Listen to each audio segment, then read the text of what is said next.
Hey, what's up, lightboltjoe here. Today we are going to discuss the 2013 action sequel film of The Wolverine, directed by James Mangold. I can't pronounce his name for some reason. So Hugh Jackman is back as Wolverine. This takes place a couple years after Days of Future Past, so he's seeing the ghost of Jean Grey in his head. He's hiding out in a cave. He's found by this incredible badass mutant samurai warrior that she is, Yukio.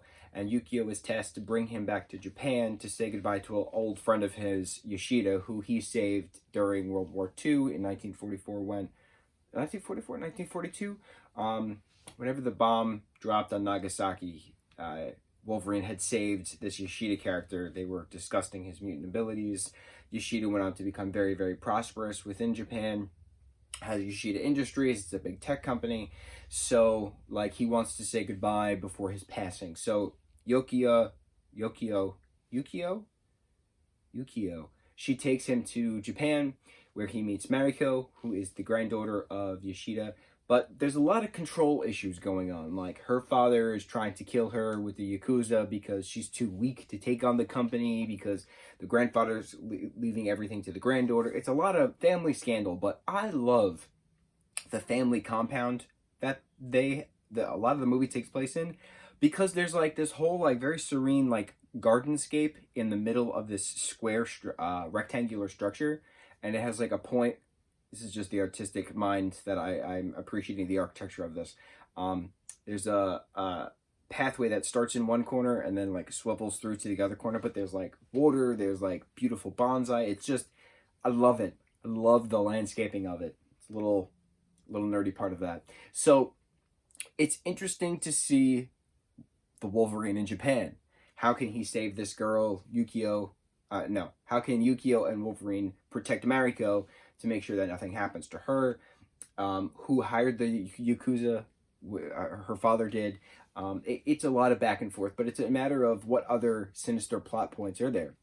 Turns out Yoshida wasn't dying, or that he was dying, but he wanted Wolverine to come because he knew Wolverine didn't like his immortality, that he wanted to get rid of his immortality, so he created a machine to drain Wolverine's immortality by breaking into his claws and sucking the life out of him. It was a creepy zombie scene, but Mariko, and Yukio are hearing all of this at the family birthplace or something like that, up in the mountain, and there's snow everywhere. It's very beautifully done, this movie. It's very aesthetically, cinematographically beautiful how this film is.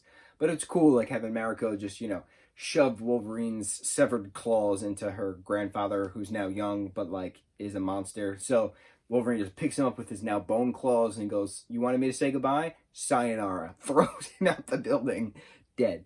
Beautiful. And then there's a 2-year gap at the end as a mid-credit scene where Magneto, Ian McKellen, and Charles Xavier, Patrick Stewart's characters come into effect, and Trask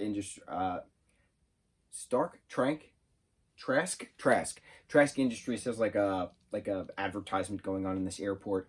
Wolverine's going through security. The alarms go off, for the metal, obviously.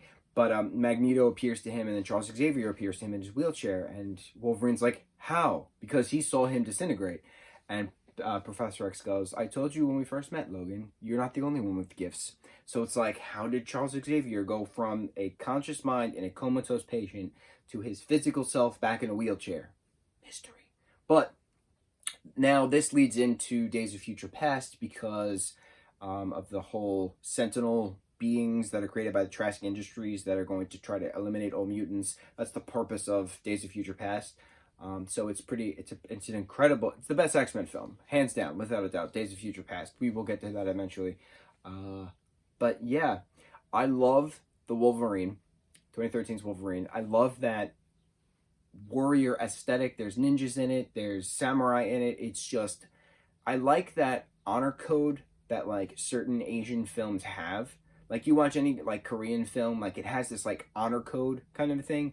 So I like seeing that in this, especially because it's a comic book film. So to have Wolverine do his stories of Japan in a film different, and that's why I really like this film. It was very well done.